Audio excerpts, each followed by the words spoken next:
What's up, guys? Ben here with Tactical Nutrition. Decided to do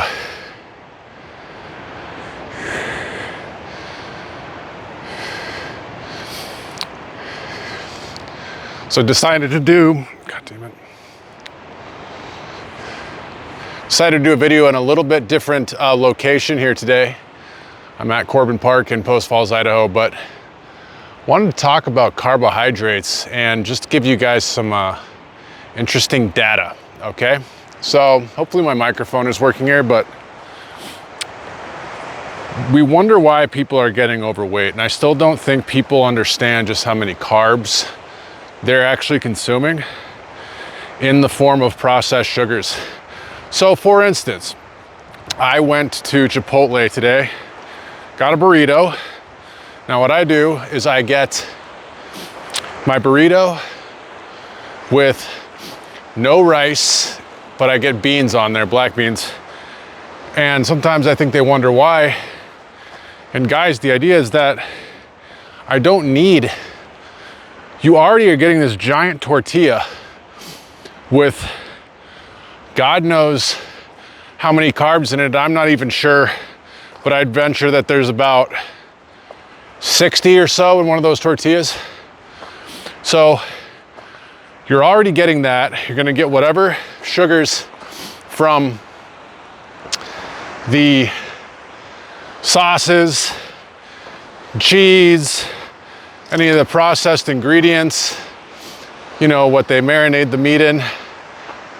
There's all types of sugar coming into your body. But if they heap a cup of rice on top of that, you're looking at about, I'd say 120 grams of carbohydrates. So according to the USDA, which I don't recommend listening to, that's about half of what a person consuming 2,000 calories should consume a day in carbohydrates. I think 250 grams is a lot, especially for women. But so just to let you guys know, back in, of course this thing is wigging out, back in like 100 years ago, I remember seeing, I don't know how accurate this statistic is, but it was like in the 1920s. You gotta remember back then, they just didn't have all this processed food. The average person consumed like 5 grams of added sugar per day. So right there, you're looking at about a 25% increase just from that burrito from Chipotle. And I'm not hating on Chipotle, I'm just using it as an example. I'm using it as an example just because it's a popular thing people eat, but people think that they're getting these healthy meals when they go to Chipotle. This is what I eat to gain weight. I've said that in videos before. You shouldn't be eating what I'm eating to gain weight if you're trying to lose weight, especially if you're a female. And this video is kind of targeting females. But so you look at the 5 grams versus 120 grams. Now, if you eat 250 grams of added carbs, and I'm talking about sugar, which is what most people consume, you're looking at a 50-time increase, right? A 50-time increase of carbohydrates. A lot of people drink numerous sodas a day. If you have like 3 sodas, like bottled sodas, you're already gonna be at about 230 grams of sugar just from the soda.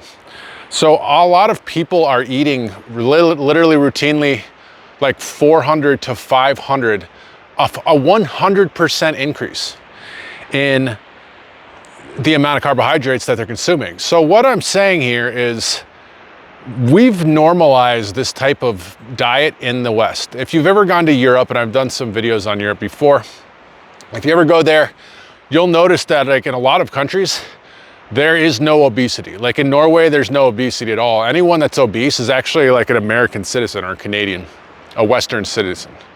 But there's no obesity, and part of it is that it's socially not really acceptable. You know what I mean? Like I was talking to someone in Norway about that, and he was just talking about how like you'd feel judged Like if you're the only overweight person in the entire city, you know, I'm not trying to be mean, but you're probably gonna feel pretty self-conscious, you know? Whereas in the United States, if you're fit, then you're actually the minority. Most people are overweight, significantly overweight. So what I'm saying is you cannot do what most people do. And this is another call for you guys to do your food journals. I can work with you one-on-one. I have nutrition plans. I've got the supplements, the workout plans, the macros, all of it. I'll post this video in the Tactical Nutrition group.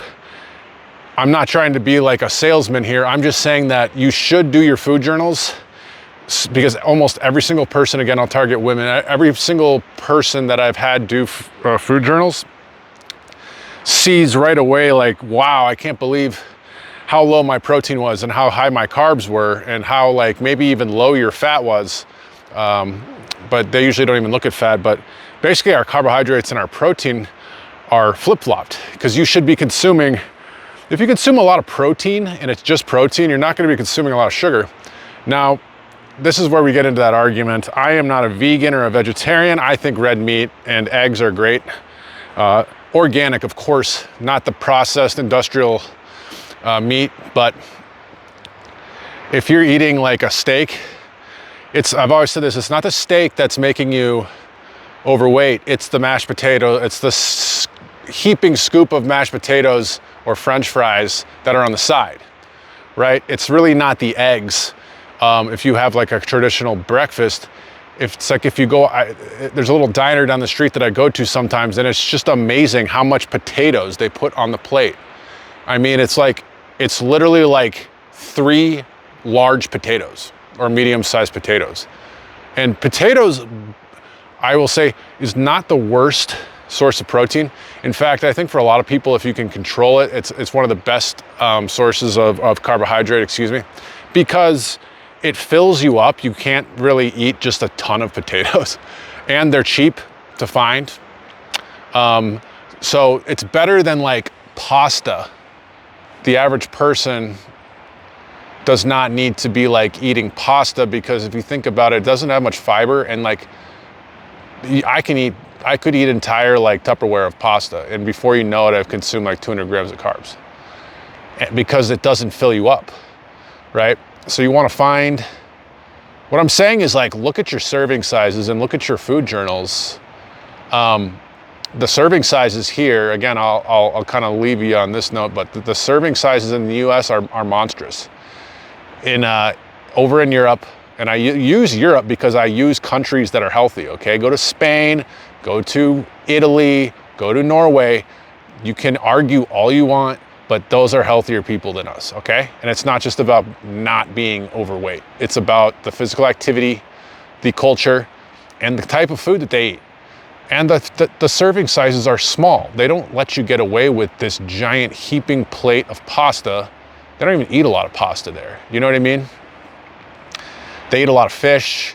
There's a lot of healthy fats, but the serving sizes are small, and it's like, unless you order multiple meals, you're stuck with it, okay? If we just made smaller servings here in the United States, I mean, you go to Noodles, any of these regular restaurants like Noodles and Company or Chipotle or whatever, I don't know, places like that, you know, they're just heaping, like even like a lot of like teriyaki places, like Japanese restaurants, they throw you like 2 cups of rice, which is just like, and it's because people want to see a bigger meal, especially this day and age when the dollar doesn't go as far. People would like to see bigger meals, even though they don't need them. And people are more likely to eat the whole thing too. People don't really want to waste half of the food there, so they eat the whole thing and they overeat. But guys, it's about the carbs. It's about counting your carbs. Carbs are what make you fat. They're what store nutrients. It's what it's what causes the insulin spike, which can gain muscle too. So don't get me wrong. If you're trying to gain weight, it's different. And I know a lot of people argue that you don't need carbohydrates, and I agree, but they are useful from a muscle gaining standpoint, but not as much as you think.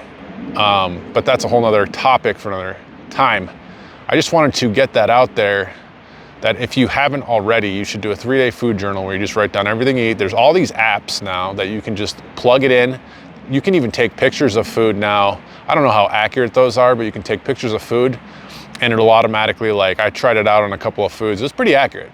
I mean, for the most part. I mean, we're just looking for ballpark figures anyway here. You don't need to, if you're within like 2, 3, even like 400 calories, honestly, it's easy to like, you're never gonna be perfect with it.